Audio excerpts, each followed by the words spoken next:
especial, pues una serie de acontecimientos que son de vital importancia en la vida de un creyente, ¿no? Como es la muerte de Jesucristo, ¿no? Nosotros creemos que el Señor Jesucristo murió. Amén, hermanos. Los musulmanes no lo creen. Los musulmanes dicen que Jesús se desmayó, lo dice el Corán, que lo metieron en una tumba 72 horas, a los 3 días como que volvió el hombre a recuperar fuerzas, movió la piedra de 5.000 kilos, le metió una paliza a 16 soldados romanos y le hizo creer al mundo que había resucitado. Pero nosotros sabemos que eso es falso. Y una mentira no se convierte en una verdad por mucho que lo repitas. La Biblia dice que el Señor Jesucristo murió, literalmente murió.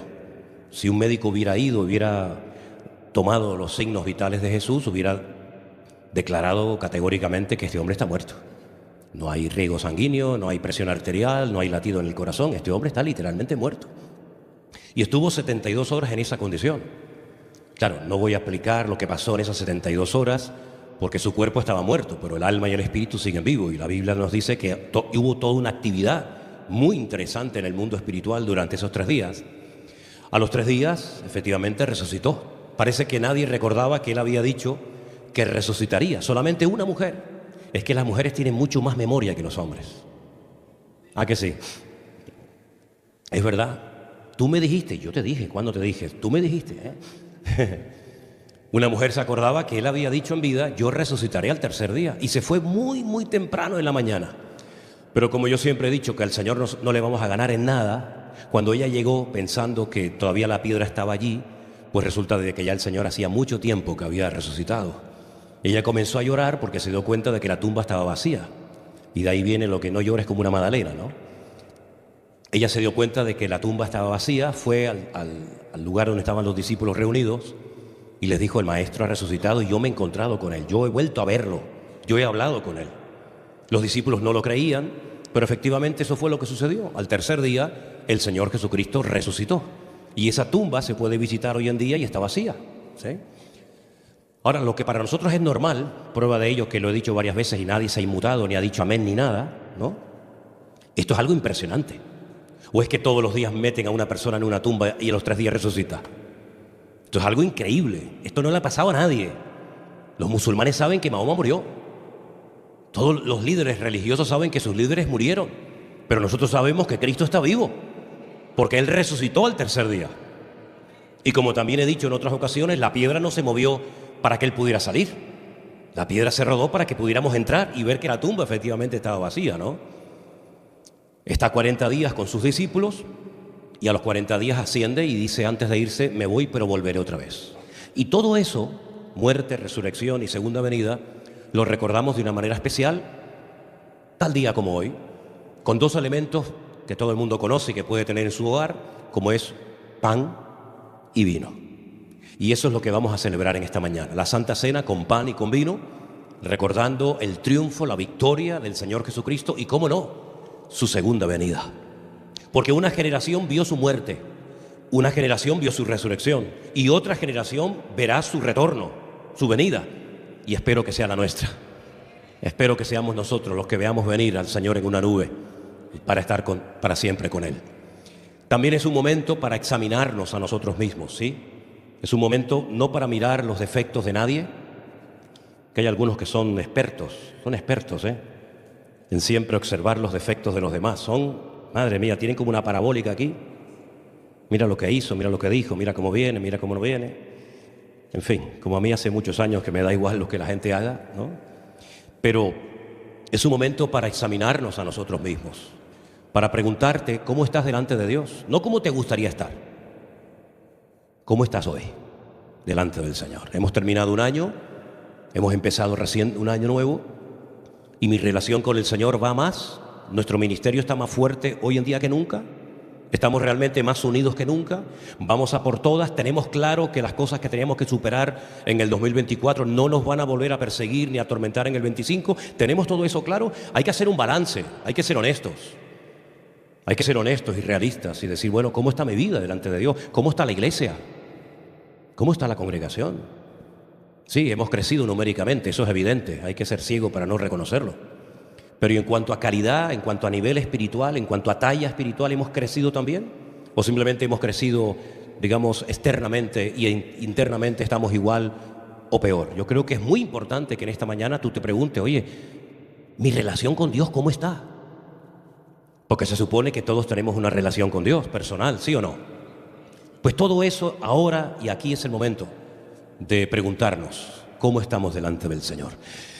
Y si por casualidad, no lo sé, pero si por casualidad hubiera aquí en esta mañana hermanos o miembros de la misma familia que por lo que sea se pelearon, se enfrentaron, se dejaron de hablar, ahora es el momento de solucionar todo eso para poder tomar dignamente del pan y del cuerpo de Cristo.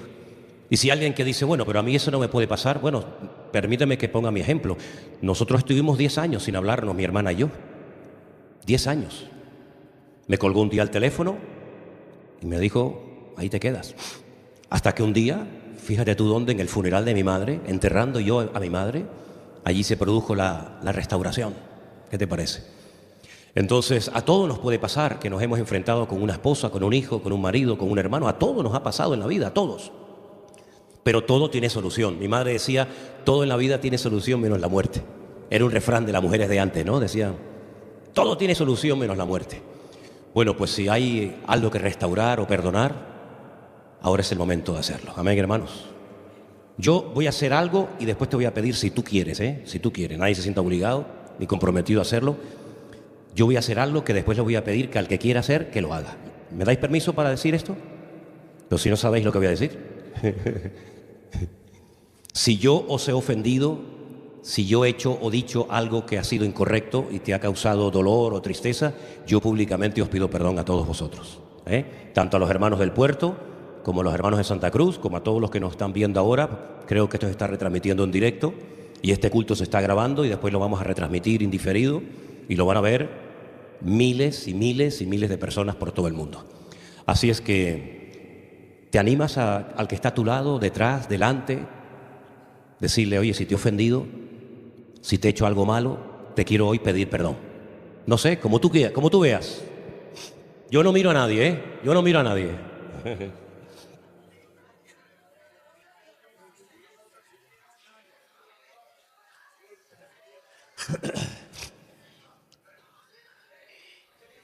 Vale. No sabía que había tantas cosas que perdonar. Madre mía. Vale. Calma, pueblo, calma. Hoy vamos a hacer algo especial y los pastores que están aquí presentes nos van a ayudar a repartir el pan y el vino. Así que voy a pedir, por favor, si podéis pasar. Tenemos a nuestro hermano Marcos, tenemos a Jerónimo, nuestro hermano Alberto, que no esperaba encontrármelo aquí, pensaba que estaba en Fuerteventura, y también tenemos a Anderson, los 4 pastores. Vamos a orar y presentar este pan y este vino a nuestro buen Dios. Oraremos y participaremos juntos en el nombre del Señor. Aleluya. Gloria a Dios.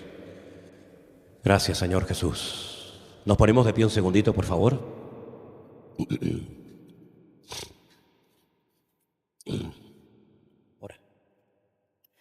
Bendito Padre Celestial, te damos gracias, Señor. Gracias por tu presencia.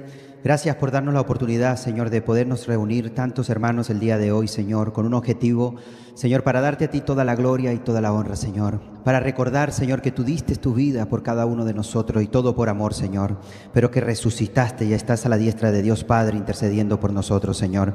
Permite que podamos participar, Señor, de este vino, de este pan, Señor, dignamente, Dios mío, Señor. Que seas tú perdonando, Señor, nuestras faltas, nuestros errores, nuestros pecados, nuestros malos pensamientos, Señor. Gracias por este momento, Señor, y lo compartimos con acción de gracias. En el nombre de Jesús. Amén y amén. Amén. Los hermanos van a comenzar a repartir la copita, trocito de pan, la recoges y esperamos todos después a participar todos juntos. ¿Os parece, hermanos? Gloria a Dios. Mientras tanto, voy a leerles unos versículos de la Biblia que nos vienen muy bien para esta hora. El apóstol Pablo le escribe a los hermanos de la iglesia de Corinto y les dice: al anunciaros esto que sigue, no os alabo, porque no os congregáis para lo mejor, sino para lo peor. Pues en primer lugar, cuando os reunís como iglesia, oigo que hay entre vosotros divisiones, y en parte lo creo. Porque es preciso que entre vosotros haya disensiones para que se hagan manifiestos entre vosotros los que son aprobados. Cuando se reúnen, esto no es comer la cena del Señor. Porque al comer cada uno se adelanta a tomar su propia cena y uno tiene hambre y el otro se embriaga. Pues, ¿no tenéis casas donde podáis comer y beber? ¿Menospreciáis la iglesia de Dios y avergonzáis a los que no tienen nada? ¿Os alabaré en esto? Dice, en esto no os voy a alabar. De manera que cualquiera que coma o beba de este pan indignamente será culpado porque ha participado indignamente de la sangre del Señor. Por tanto, miren qué interesante, ¿no? Creo que lo tenéis por ahí. Pruébese cada uno a sí mismo y coma así del pan y beba de la copa. Porque el que come y bebe indignamente, sin discernir el cuerpo del Señor, juicio come y bebe para sí. Esto es muy interesante lo que voy a leer ahora. Por lo cual hay muchos enfermos y debilitados entre vosotros, y muchos duermen. Por todo lo que viene diciendo, ¿no? Esta es la causa, esta es la razón. Este es el verdadero motivo de tanta enfermedad, de tanta debilidad, de tanta muerte. Por eso nos tenemos que examinar a nosotros mismos para que no seamos juzgados. Mas siendo juzgados somos castigados por el Señor para que no seamos condenados con el mundo. Así que, hermanos míos, cuando os reunís para comer, esperaos los unos a los otros. Si alguno tuviere hambre, come en su casa, para que no os reunáis para juicio. Las demás cosas las pondré en orden cuando yo fuere. El motivo principal de estas palabras de Pablo a esta congregación de Corinto era poner en orden la iglesia. Qué bonito cuando una iglesia está en orden, cuando todo está bien unido, ¿verdad? Todos están bien compenetrados, cada uno sabe cuál es su sitio, lo que tiene que hacer, lo que no tiene que hacer, ¿verdad?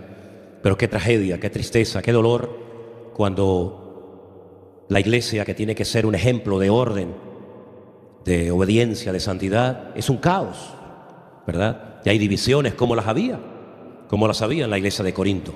Divisiones, peleas, celos, envidias, discrepancias entre los hermanos. Y cuando a Pablo le informan de toda esta situación, Pablo se siente mal, ¿no?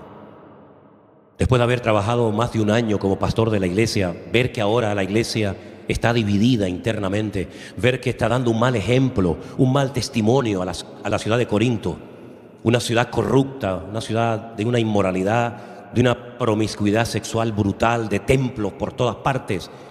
Y la única iglesia que había en Corinto resulta que no tiene nada que ofrecerles, y en vez de ser una luz, está siendo una piedra de tropiezo. A Pablo eso le partía el alma.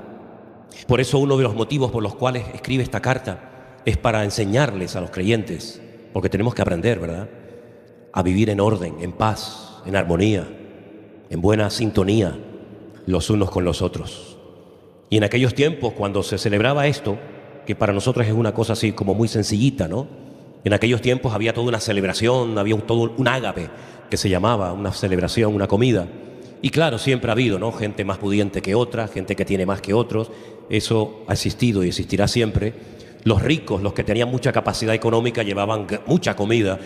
Tenían muy pocos recursos económicos, apenas podían llevar, ¿no? Incluso dice la Biblia que incluso algunos llevaban tanta cantidad de vino, que para los que piensen que en aquellos tiempos no se bebía vino, nada más lejos de la realidad. En Israel se bebía y se bebe mucho vino, parte de la cultura. Dice que algunos se embriagaban dentro de la iglesia. Yo solamente vi una vez a un hombre borracho en la iglesia, y fue en esta. Aquí fue, donde un hermano se embriagó y tuvieron que meterlo en el coche y se lo tuvieron que llevar. Pero en la iglesia de Corinto lamentablemente era muy habitual que la gente se emborrachara, y Pablo oía estas cosas y decía: pero ¿ustedes qué están haciendo? Ustedes no se diferencian en nada de los mundanos. Ustedes no son un ejemplo a los demás. ¿Qué pensaría la gente de la calle si viera vuestra falta de orden, de obediencia, de santidad? Sería un escándalo, ¿no? Y ese es el motivo por el que Pablo fundamentalmente escribió esta carta, para que aprendieran a vivir en orden dentro de la iglesia. Así es que vamos a orar en esta mañana para que participemos decentemente en unidad con el Señor y podamos disfrutar de este primer acto de Santa Cena de este primer año, o de este año que recién comienza, el 2025. ¿Están todos servidos, hermanos? ¿Todos los que van a participar? ¿Sí? Ok. Prestemos atención a la lectura. Dice, porque yo recibí del Señor lo que también les he enseñado. Que el Señor Jesús, la noche que fue entregado, tomó pan y habiendo dado gracias, lo partió y dijo, tomad y comed. Esto es mi cuerpo, que por vosotros es partido. Haced esto en memoria de mí.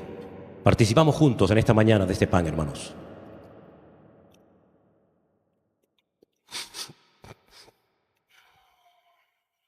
Gracias, Señor Jesús.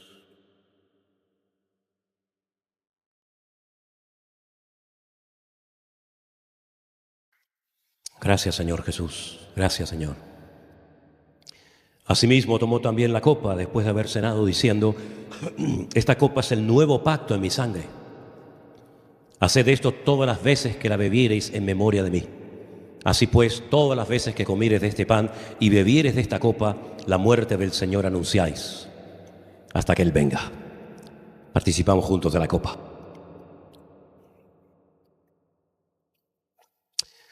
Aleluya.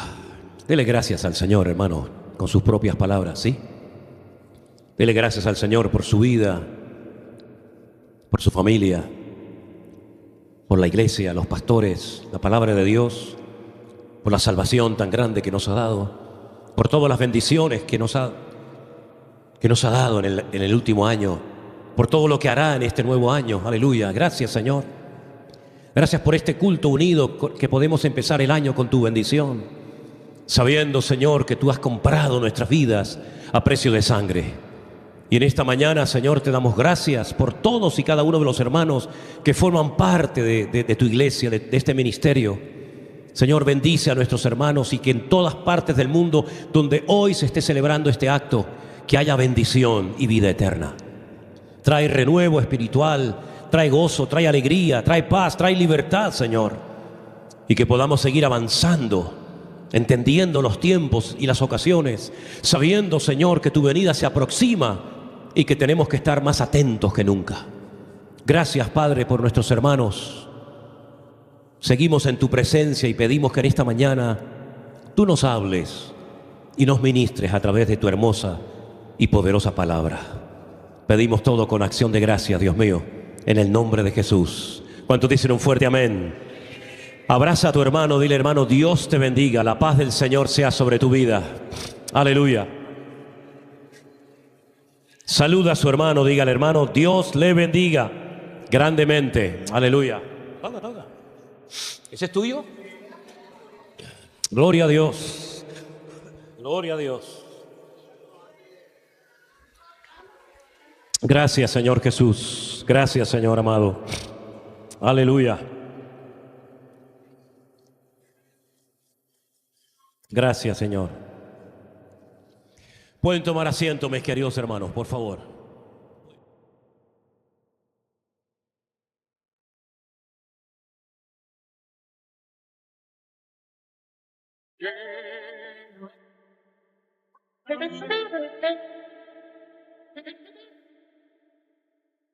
Gloria a Dios.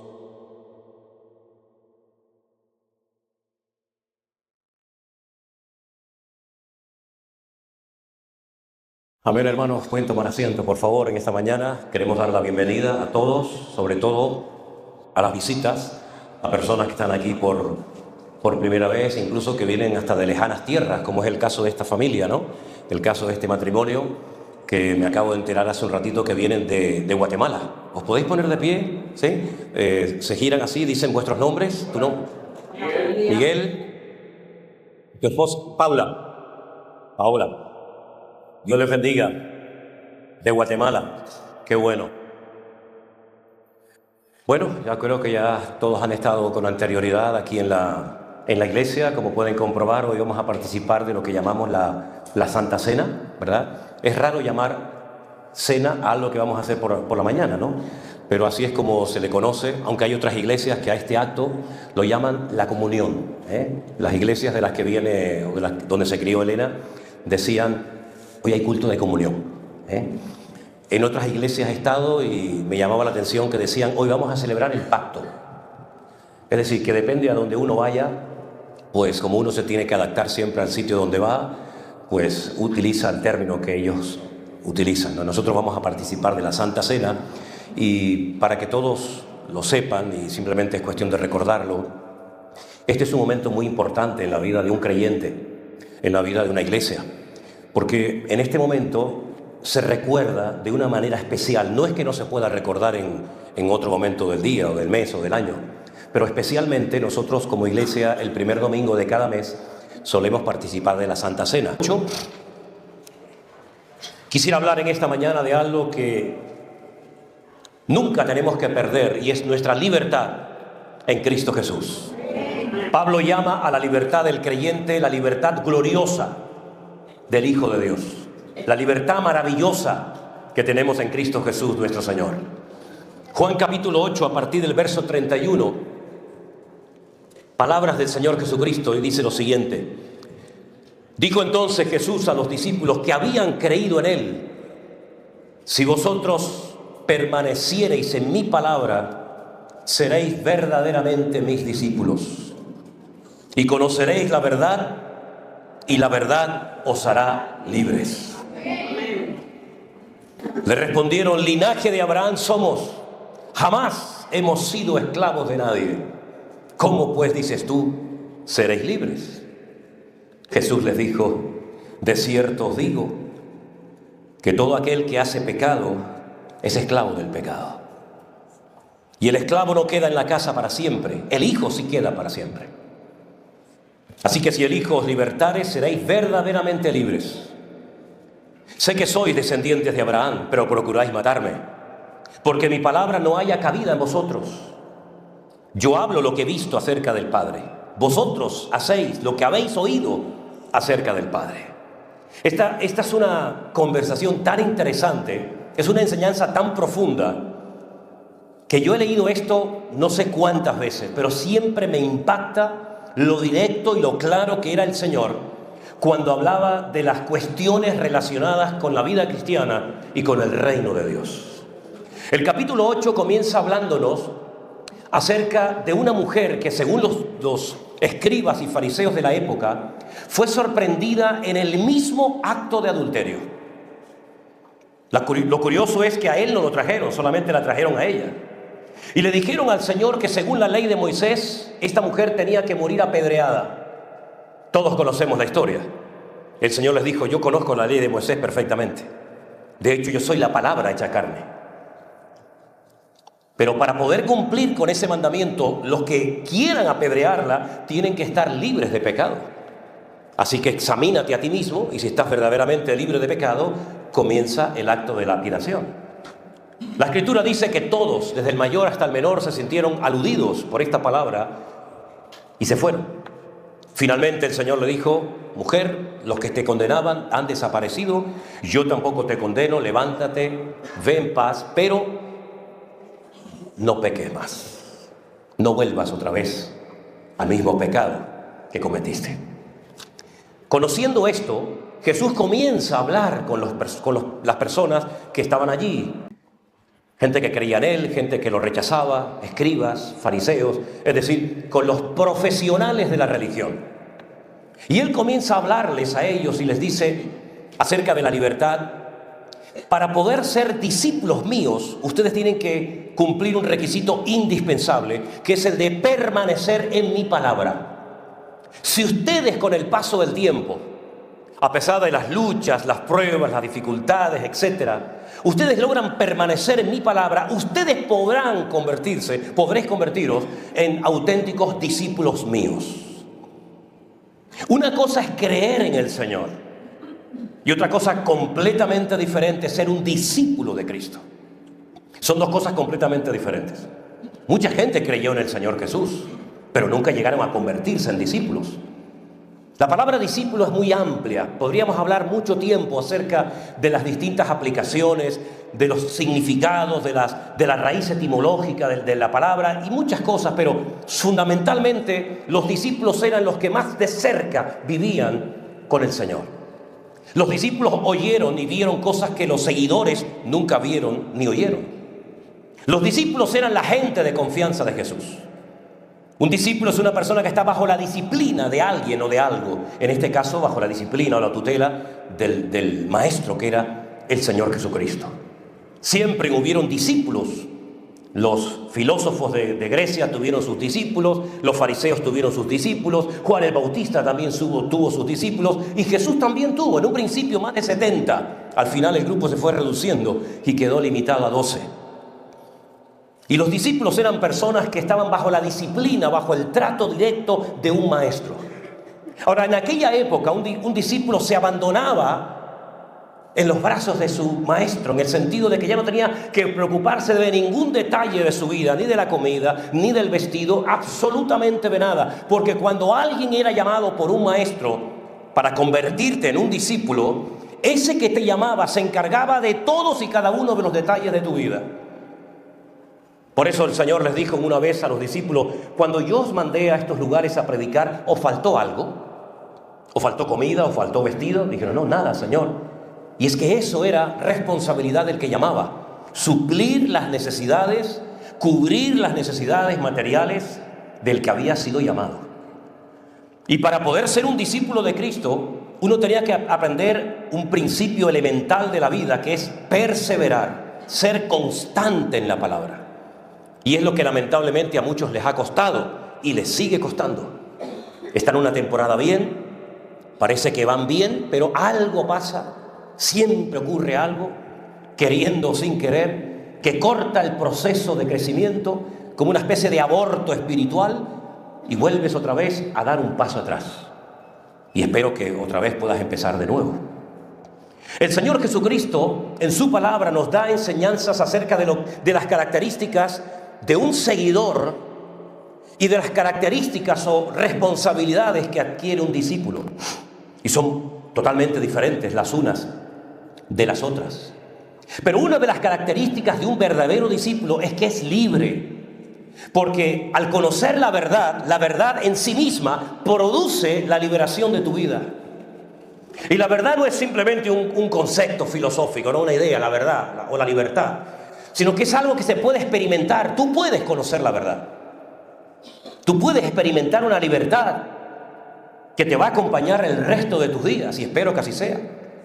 Porque la libertad, tema del cual quiero hablar en esta mañana, es uno de los resultados de mi posición en Cristo. Si yo estoy en Cristo, si yo persevero en Cristo, yo ya conozco la verdad, y la verdad directamente me hace libre. Nadie me puede quitar mi libertad en el Señor.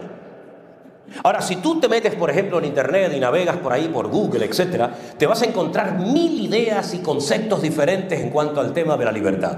Incluso algunos han llegado a decir que uno no es verdaderamente libre si no es capaz de hacer lo que a uno le da la gana. Y la Biblia aclara este concepto erróneo acerca de la libertad. Porque libertad no es hacer todo lo que se me viene a la cabeza. No es dar rienda suelta a mis impulsos carnales o emocionales. La libertad no depende de lo que haga, sino de lo que soy, repito, de mi posición en el Señor. Y si yo estoy en Cristo y estoy en la verdad, yo soy verdaderamente libre. Y no hay peor esclavo que el que se cree ser libre y no lo es. Ahora, ¿de qué somos libres según la palabra de Dios? Somos libres de toda condenación.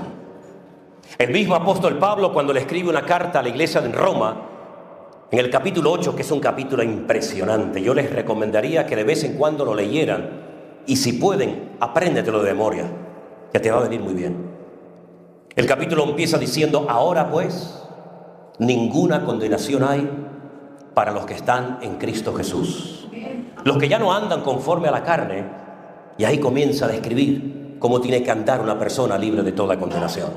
Una persona que es guiada por el Espíritu de Dios, ¿verdad? Capítulo, ya digo, maravilloso. Somos libres de toda condenación. No hay nada que nos separe, no hay nada que nos excluya de la presencia del Señor. ¿Sabe lo que era decir esto en aquellos tiempos, hermanos? Hoy en día para nosotros es normal decir que como creyente estoy libre de toda condenación. Pero en aquellos tiempos, por la más mínima tontería, ya quedabas excluido de la presencia de Dios. Pasabas por un lugar donde estaban enterrando a una persona, quedabas contaminado, ya no podías entrar al templo. Estabas con el periodo de tu menstruación, ya estabas impura, no podías entrar al templo. Tocabas una cosa que había sido contaminada por alguien que estuvo enfermo, no sé qué, no sé cuánto, quedabas totalmente impura. Es decir, era prácticamente imposible estar permanentemente puro para poder tener acceso a la entrada de una sinagoga o del templo. Era una esclavitud, era una lucha constante y permanente.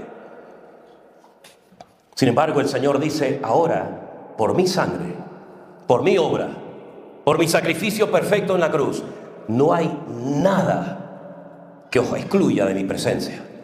Porque no es por vuestros méritos, no es por vuestras limpiezas o rituales, sino es por mi obra y por mi sangre, que os he limpiado de toda maldad y de todo pecado. Y podéis entrar a la presencia de Dios por la mañana, por la tarde, por la noche. Puedes hablar con Él de rodillas, sentado, de pie, acostado, caminando, como tú quieras. No tienes que pedir cita previa. Hermano, permítame, estoy hasta el gorro de las dichosas citas previas. No sé ustedes, pero yo desde el tiempo de la pandemia, todo es cita previa. Hace tiempo me fui a cortar el pelo. Entro a la peluquería y eran 2 empleados. Uno estaba leyendo el periódico. El otro estaba barriendo los pelos del que se fue anteriormente. Entré y le digo: hola, buenos días, ¿me pueden cortar el pelo? Y me dice: ¿tienes cita previa? Le digo: ¿cita previa? O si no estáis haciendo nada. Si no hay nadie. Bueno, venga, va. Vas al taller a cambiar el aceite al coche, ¿tienes cita previa? Todo hoy en día cita previa. Yo creo que algún día para ir al supermercado te dirán: ¿tienes cita previa? Si no, no puedes hacer la compra. Todo es cita previa. Mira, doy gloria a Dios que mi Dios no me exige tener cita previa para presentarme delante de su presencia, sino que puedo entrar cuando quiera y como quiera. Aleluya.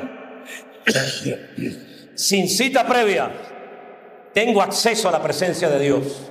No una vez al año como aquel sumo sacerdote en el Antiguo Testamento, ¿verdad?, que tenía que hacer toda una parafernalia, todo un ritual, sino que podemos entrar a la presencia del Señor porque somos libres para poder tener acceso a Él cuantas veces queramos. Somos libres de miedos. Esa fue la primera sensación negativa como consecuencia del pecado. Oí tu voz, tuve miedo y me escondí. Fueron las palabras textuales de Adán.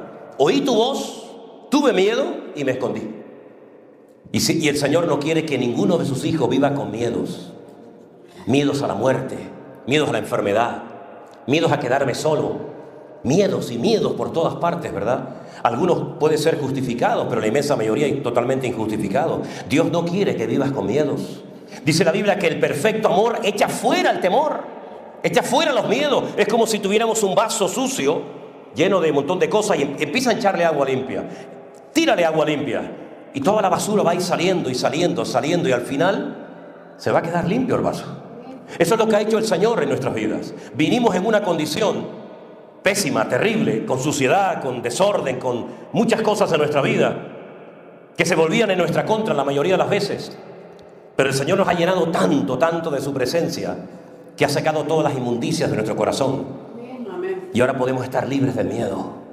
Que somos ancianos, Dios está conmigo. Que somos adolescentes, Dios está conmigo. Que tengo trabajo, Dios está conmigo. Que no tengo trabajo, Dios está conmigo. No importa las circunstancias, el momento, el lugar. Somos libres para decir: gracias, Señor, te alabo con todo mi corazón y con toda mi alma. Somos libres de ataduras espirituales. ¿Cuánta gente está atada espiritualmente hablando y a veces ni se dan cuenta? ¿Se acuerdan ustedes aquella mujer en aquella sinagoga que dice que estaba encorvada?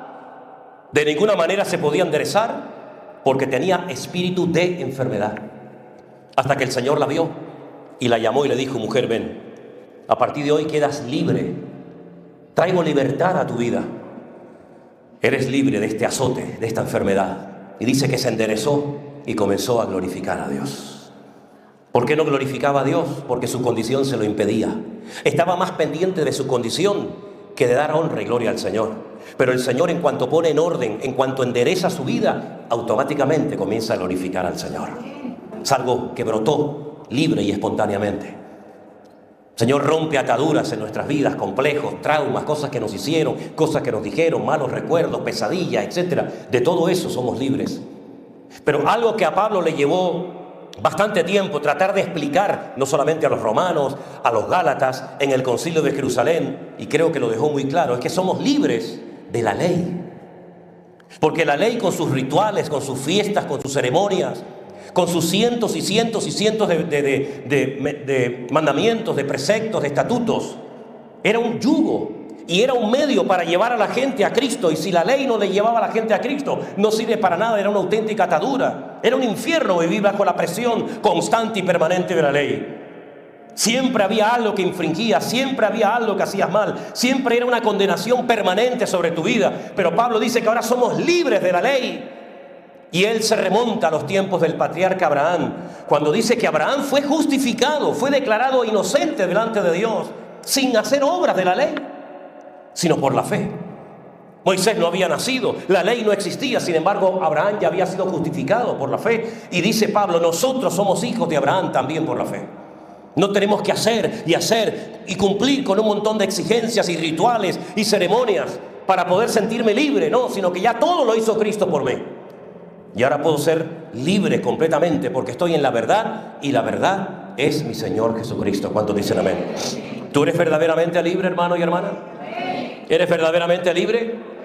Yo te voy a decir dos cosas que muchas veces atan a la gente, y hablo a los cristianos, y muchas veces no somos conscientes de ello. Porque si el Señor nos ha hecho libres es para algo, y simplemente es para servirle. Amén. Así de claro. El Señor te ha liberado, te ha comprado, te ha redimido para que le sirvas. No para que seas un inútil, una oveja estéril, una estrella fugaz, como dice Judas, o una nube sin agua, sino para que seas una persona eficaz y útil en el reino de Dios. Pero a veces hay personas que no son libres para servir al Señor porque hay dos elementos, hay dos ataduras que juegan un papel fundamental en la vida de mucha gente, y una es la familia y otra es el dinero. Y de esas dos cosas, de esos dos elementos, la familia y el dinero, Dios quiere que también seas libre. Ahora, esto no significa de que tú tienes que abandonar a tu esposa o a tu marido, no es eso. Pero que tu familia nunca esté en el número uno en tu lista de prioridades. Porque si no, tu vida, en vez de girar en torno a Cristo, está girando en torno a tu familia. Y tu familia se ha convertido en el centro, y el centro de tu vida no tiene que ser ni tu esposa, ni tu marido, ni siquiera tus hijos, sino que el centro de tu vida tiene que ser el Señor Jesucristo. Y parece mentira, pero a veces las obligaciones familiares o las ataduras familiares que nosotros nos imponemos a nosotros mismos como parte de la cultura impiden que respondamos afirmativamente al llamado de Dios. La Biblia dice que un día el Señor Jesucristo se le acercó un hombre y le dijo: Señor, te seguiré a donde quieras que tú vayas, pero primeramente déjame que cumpla con el ritual familiar. Déjame que primeramente entierre a mi padre. Y el Señor le dijo: los muertos son los que se dedican a enterrar a los muertos. ¿Cuántas personas perdieron la oportunidad en su vida de haberse convertido en un fiel discípulo de Cristo, pero la familia pesaba tanto, que les impidió soltar esas ligaduras y jugársela para servir al Señor? La familia es algo muy importante en la vida de un creyente, muy importante, por supuesto, pero nunca un problema familiar tiene que impedirte servir al Señor. Es más, si en algún momento un aspecto familiar te impide servir al Señor, vas a tener que ser muy valiente y tomar una decisión muy drástica delante de Dios. Y es que los cristianos, un verdadero cristiano, si algo lo caracteriza, es que tiene que ser una persona radical. Un cristiano, si quiere ser un buen cristiano, tiene que ser una persona radical. Y si no eres radical en tus decisiones, difícilmente podrás llegar a ser un discípulo de Cristo. Pero el segundo aspecto que ata a mucha gente son los aspectos económicos. Por eso les voy a dar un consejo. No es un mandamiento bíblico, ni mucho menos, pero es simplemente un consejo. Si quieres ser verdaderamente libre en el 2025, paga todo lo que le debes a quien sea. ¿Alguien puede decir un amén chiquitito? Paga tus deudas lo antes posible, porque hasta que no pagues tus deudas no serás verdaderamente libre. No dependas de tarjetitas de plástico. Saco de esta y meto aquí. Saco de esta y meto allá. Esta es del 1 al 21, esta es del 21 al 31. Y así voy tapando agujeros, ¿no? ¿Sabes cómo se dice en hebreo pagar? Es que me llamó tanto la atención esto que digo, yo se lo voy a decir a los hermanos por si les interesa. ¿Sabes cómo se dice pagar en hebreo? Le shalem. Le shalem. ¿Y sabes qué es le shalem en hebreo? Aparte de pagar, estar en paz. Shalom viene de le shalem viene de shalom. Cuando tú pagas, estás en paz. Mientras no pagas, no tienes mucha paz que digamos. Estás preocupado, ¿y cómo voy a pagar? ¿Y cómo no voy a pagar? Y ahora debo esto, y ahora debo lo otro. ¿Y a quién le pido? ¿Y a quién no le pido? Procura, si quieres ser libre 100% en el 2025, no deberle a nadie nada. Y si no puedes comprar algo, no lo compres, pero no te vuelvas a atar a deudas que te amargan la vida y te absorben tu tiempo y tu energía de tal manera que no tienes tiempo para otras cosas. Claro, si alguien se siente aludido en esta mañana, discúlpeme. Bueno, no me disculpen. No me disculpen. Yo no tengo que pedirle disculpas a nadie por decir esto, porque la Biblia dice, pagad a todos lo que debáis.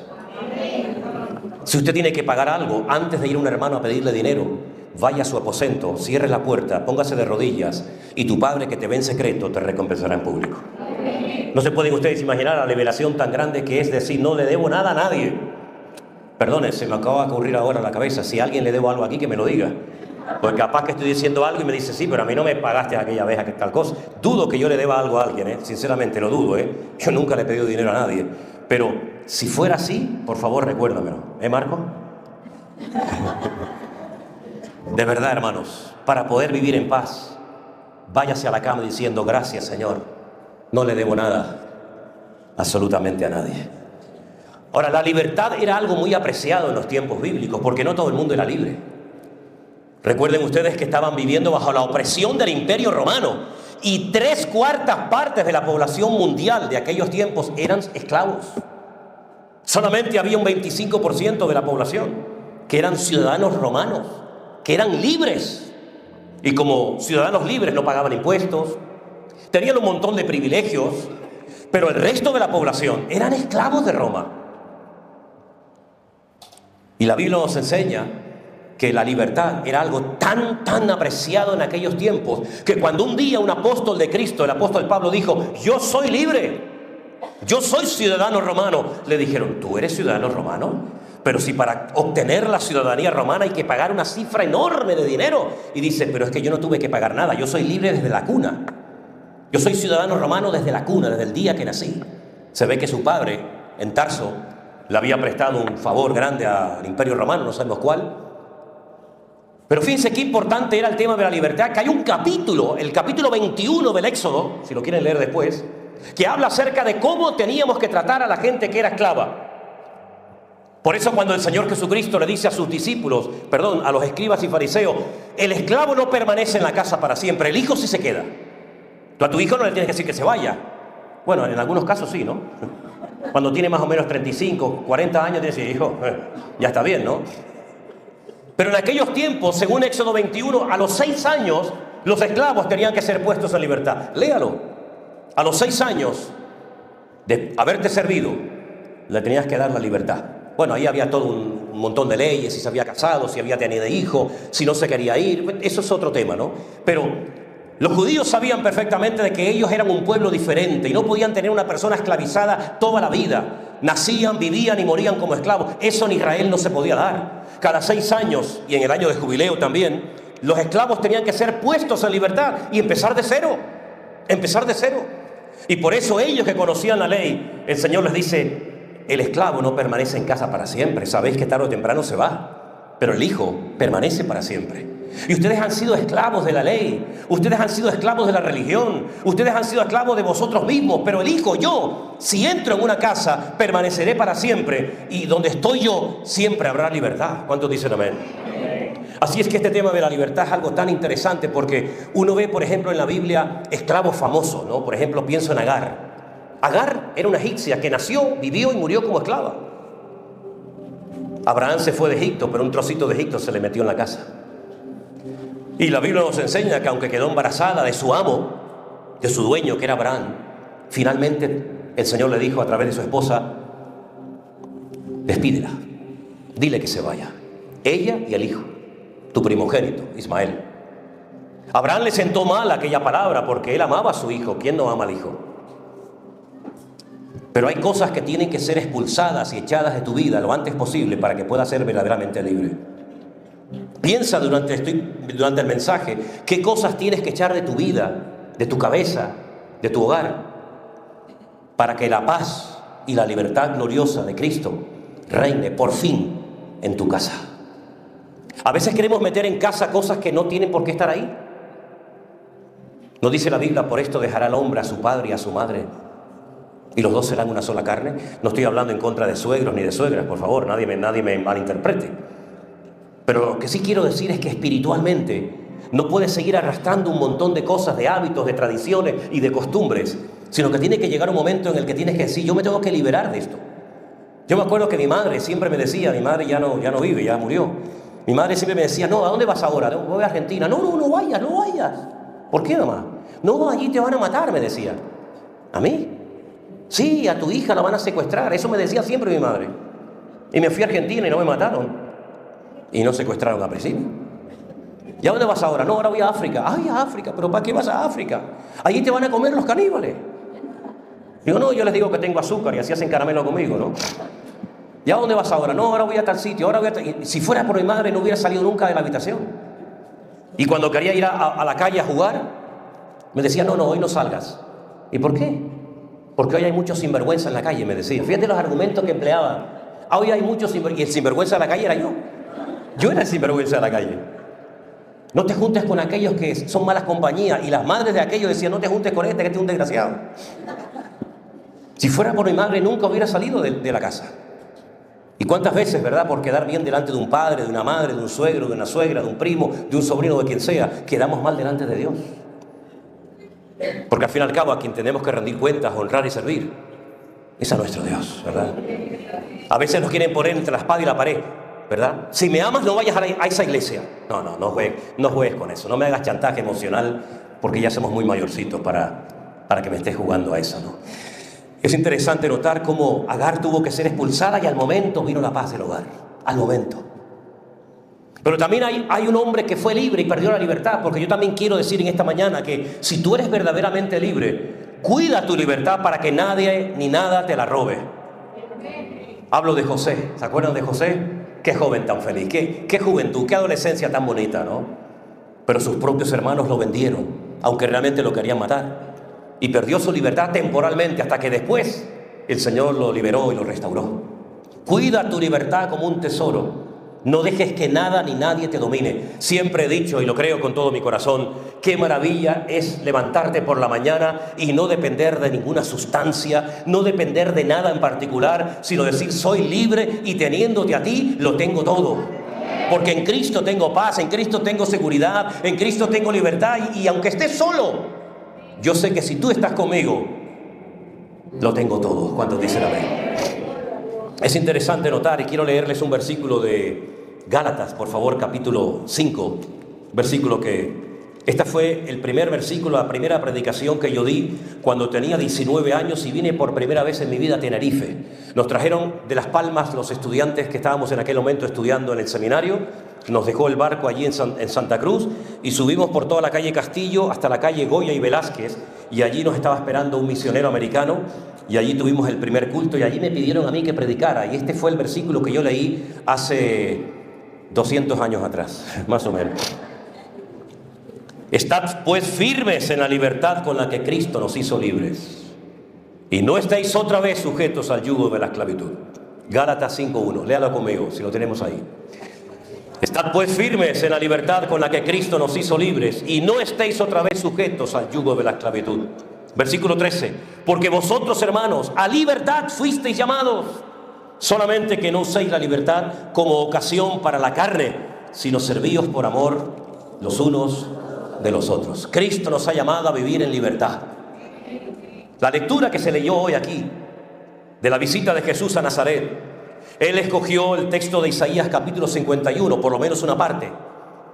Y Él mencionó en esa lectura 2 veces la palabra libertad. Libertad a los cautivos y libertad a los oprimidos. 2 veces. Y Él dice, yo tengo una unción especial sobre mi vida para poder anunciar un mensaje por primera vez en la historia a gente pobre. Porque yo he venido a vendar, yo he venido a ayudar a personas que interiormente están destrozadas, a los quebrantados de corazón, a abrir la vista a los ciegos, a pregonar libertad a los cautivos. Ahora, yo no veo a Cristo en ningún evangelio, y mira que tenemos 4, Mateo, Marcos, Lucas y Juan. Yo no veo a Cristo nunca visitando cárceles. Es una cosa que me ha llamado la atención. Jesús nunca fue a visitar a ningún preso, ni siquiera a Juan el Bautista. que era medio pariente de él. Y la Biblia dice que 2 de sus discípulos vinieron y le dijeron: Juan el Bautista está preso. Y el Señor no fue a verlo. No veo a Jesús visitando a los presos. Entonces, cuando él hablaba de que había venido para libertar a los presos, a los cautivos, evidentemente no se refería a los presos que estaban en cárceles del Imperio Romano. Se refería a presos que, espiritualmente hablando, eran presos, eran esclavos, eran cautivos. Y él vino a sacarnos de esas mazmorras espirituales. Él vino a darnos una libertad que nos permite dormir y decir gracias y alabar a Dios en medio de la tormenta de la vida, más dura que sea. Esa es la libertad que Él vino a darnos a este mundo. No necesariamente una libertad de la cárcel, aunque les digo sinceramente, no he conocido nunca a ningún preso que no quiera ser libre. Nunca he conocido a ninguno. Yo me acuerdo que cuando era soltero y vivía con mis padres, enfrente de mi casa había una montaña que yo la subía todos los sábados, y desde la punta de la montaña veía al otro lado la cárcel que en aquel momento estaba en Las Palmas funcionando. Ahora creo que hay otra. Y yo, mirando aquella cárcel, yo le decía: Señor, algún día me gustaría entrar a una cárcel a predicar tu palabra. Era como un sueño, ¿no? Como un anhelo que tenía. Y todos los sábados subía. La montaña estaba llena de nidos de ametralladoras. Yo me metía por los túneles, todos esos rollos siempre me gustaron. Pero sobre todo subía para orar, para que el Señor me diera un día la oportunidad de entrar a una cárcel. Nunca lo había hecho, a predicar la palabra. Al poco tiempo, un joven comenzó a asistir a la iglesia y me dijo: mi tío está en la cárcel. Oye, aquello me impactó tanto y me dijo: ¿te gustaría venir conmigo a visitar a mi tío? Le dije: ahora mismo. La primera vez en mi vida que entré a una cárcel fue un impacto que nunca podré olvidar, porque nada más entrar, cuando iba por las celdas, me encontré a un amigo mío con el que habíamos hecho muchas cosas. Me lo encontré preso, estaba casi totalmente desnudo, tatuado de pies a cabeza, dentro de una celda, solo, gritando como un loco. Yo creo, sinceramente, en aquel momento no me di cuenta, pero yo creo que en aquel momento él estaba endemoniado, estaba poseído. Gritaba un montón de cosas, de incoherencias. Lógicamente no voy a repetir todo lo que decía, pero sobre todo decía: sáquenme de aquí, sáquenme de aquí. Y aquello me impactó tanto, ¿no? Era un jovencito. Finalmente fui a visitar al tío de este hermano, este joven de la iglesia, y una de las cosas que me decía es que le llevara cosas. Por supuesto nunca se las llevé. Y también me pedía que sus barcos, unos barcos enormes de madera que hacía, se los vendiera para después poder tener comida y cosas dentro de la cárcel, ¿no? Y él siempre me pedía: quiero salir de aquí, quiero salir de aquí. Esa fue mi primera experiencia visitando un centro penitenciario. Después, durante 7 años, fui oficialmente el capellán evangélico del centro penitenciario Tenerife 2 en La Esperanza. Estuve yendo años a esa cárcel todas las semanas. Isma está aquí, no la vi esta mañana, Isma y a Genaro. Está ahí, ¿no? Isma venía conmigo en aquella época. Saben que Isma tiene la vida eterna. Cualquier cosa que digamos de la obra, Isma siempre está, siempre. No, es que una vez vino un ángel e Isma estaba allí. Es que una vez Isma estaba allí. Entonces yo entraba con Isma y con otras 2 hermanas, que ya les perdí el rastro, no sé nada de ellas. Y ellas iban durante años a los módulos de las mujeres. Y me consiguieron un permiso para yo ir con ellas al módulo de las mujeres. Ustedes no se pueden imaginar el primer día, cuando abrieron aquel portón de hierro y vieron de repente llegar a estas hermanas y a mí. Todo lo que me dijeron esas, yo no lo voy a decir en púlpito. Fue terrible, yo no sabía ni dónde meterme.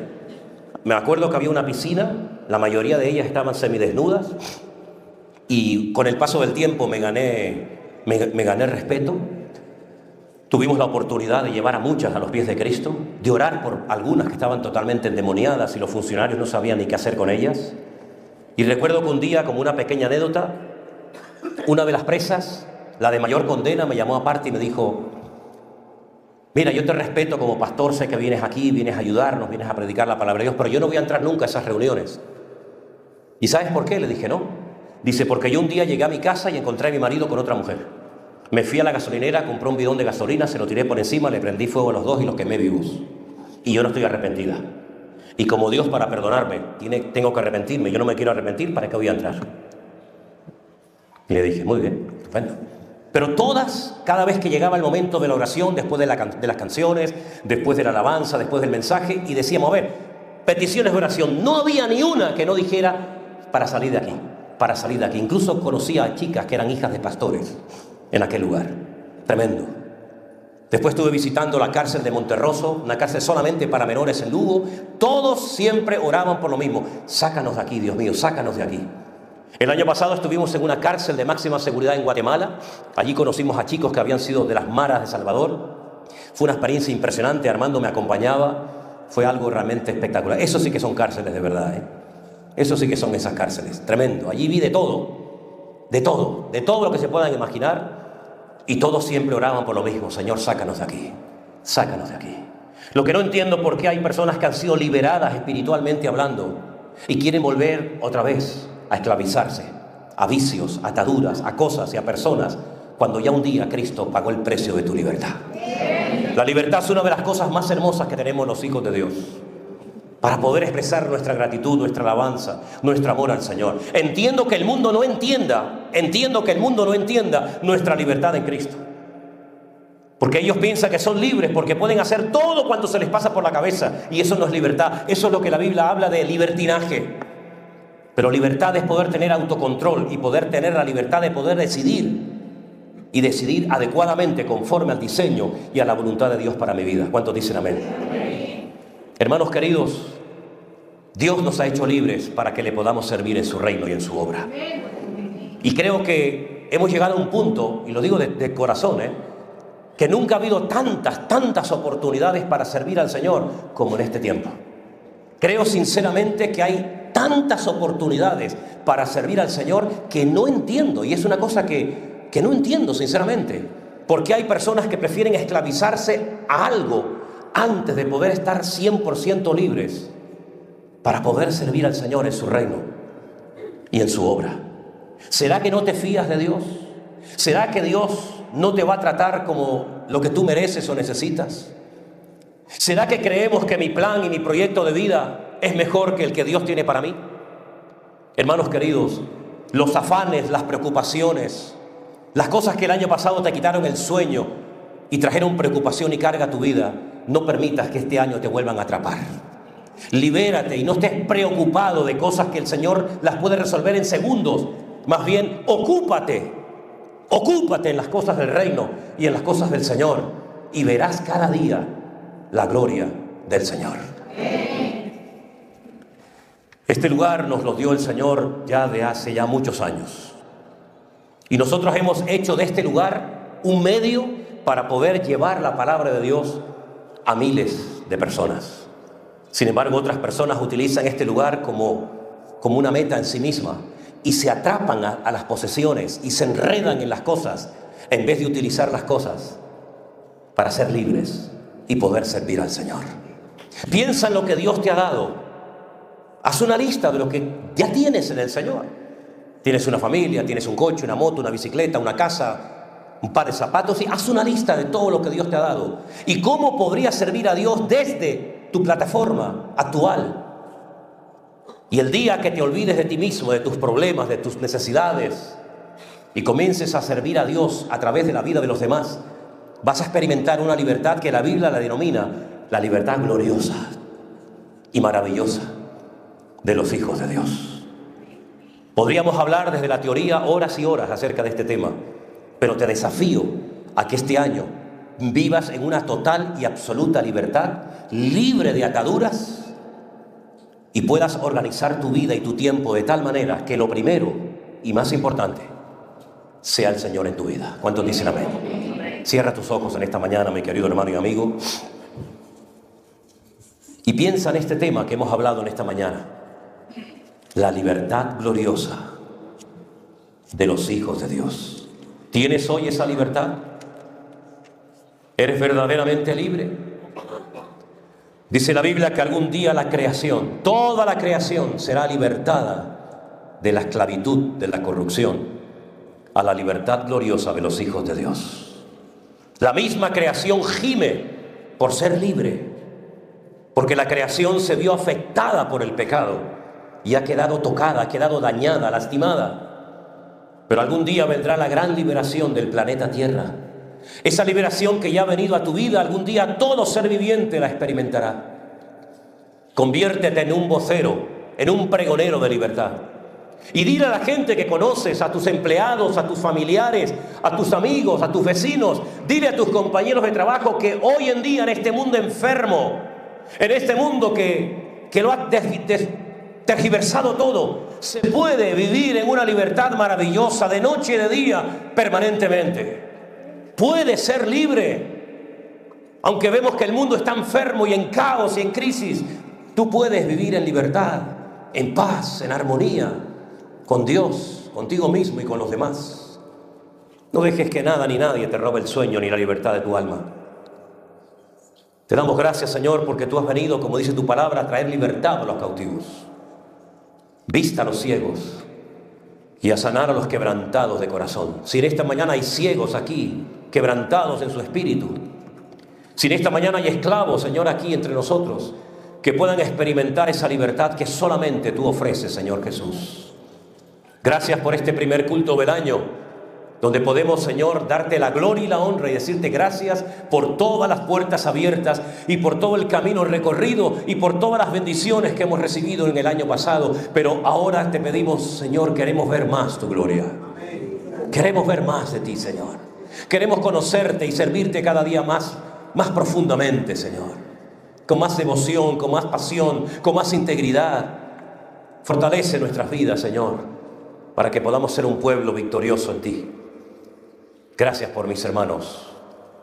En tu nombre pedimos todo. Amén y amén. Pónganse de pie en esta mañana, mis queridos hermanos. Dele un abrazo a su hermano y dígale, hermano, Dios te bendiga. Disfruta de la libertad gloriosa de los hijos del Señor. Aleluya. Dios les bendiga, mis queridos hermanos. Que tengan un feliz día.